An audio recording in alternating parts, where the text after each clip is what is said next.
Before I tell you what happened, do me one small favor. If you love extreme revenge stories with twists that hit hard and stay with you, make sure to like this video and subscribe. You'll want to be here for the ending.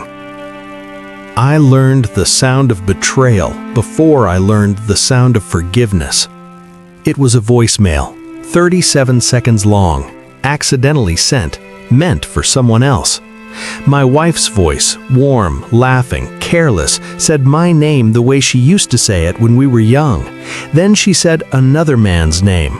Then she said something that hollowed me out so completely I had to sit on the kitchen floor to breathe.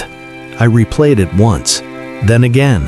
Then I noticed the background noise, a low hum, a chime, the metallic echo of a parking garage.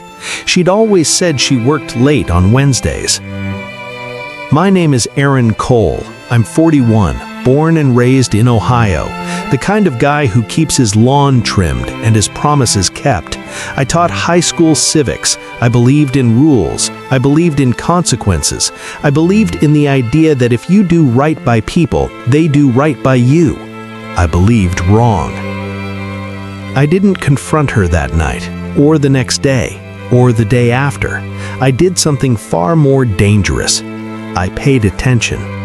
I watched the way she placed her phone face down on the counter, the way she smiled at messages she never shared, the way she suddenly remembered errands at odd hours. I watched myself become invisible in my own house.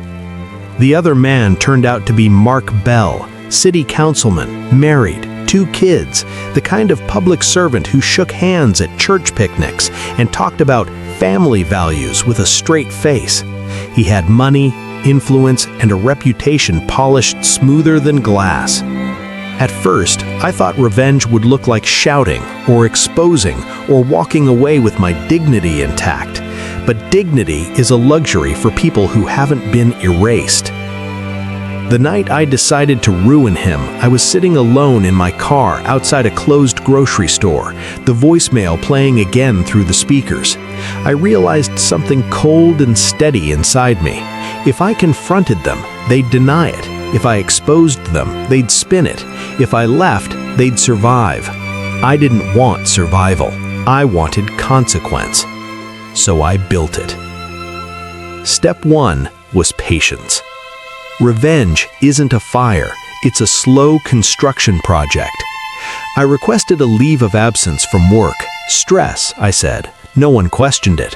I started going to the gym at odd hours. I lost weight. I stopped drinking. I slept better than I had in years. Pain, it turns out, is a powerful motivator. I followed Mark the way a shadow follows a wall, not close enough to be seen, not far enough to lose him. I learned his patterns, his habits, his weaknesses.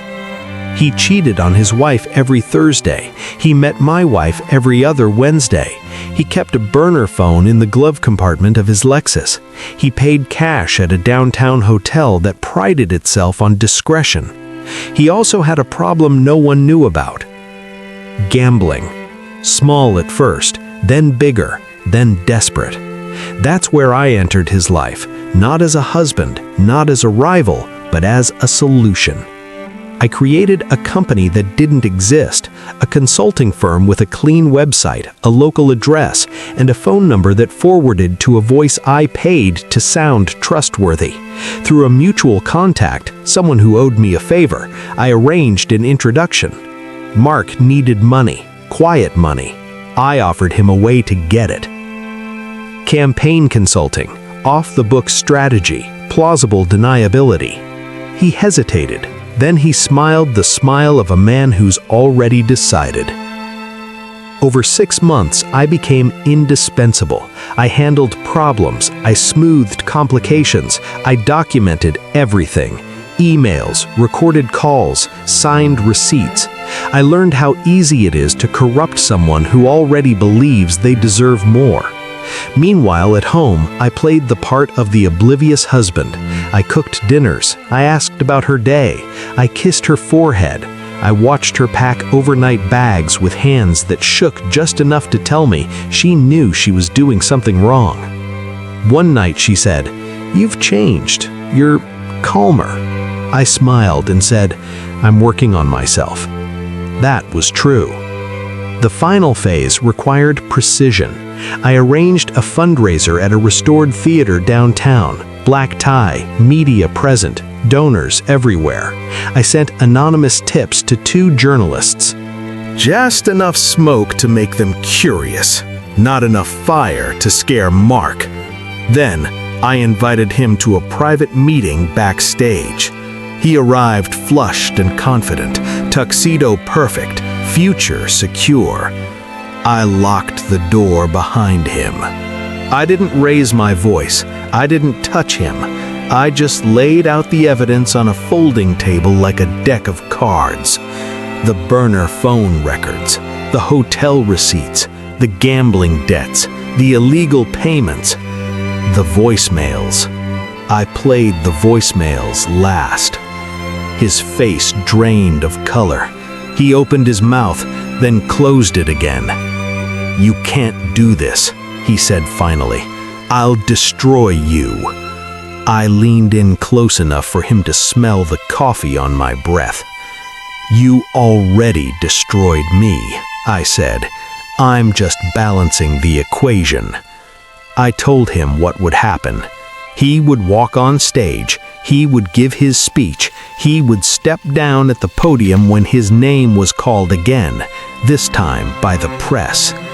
Everything would be released, not all at once, slowly, strategically, enough to ensure maximum damage.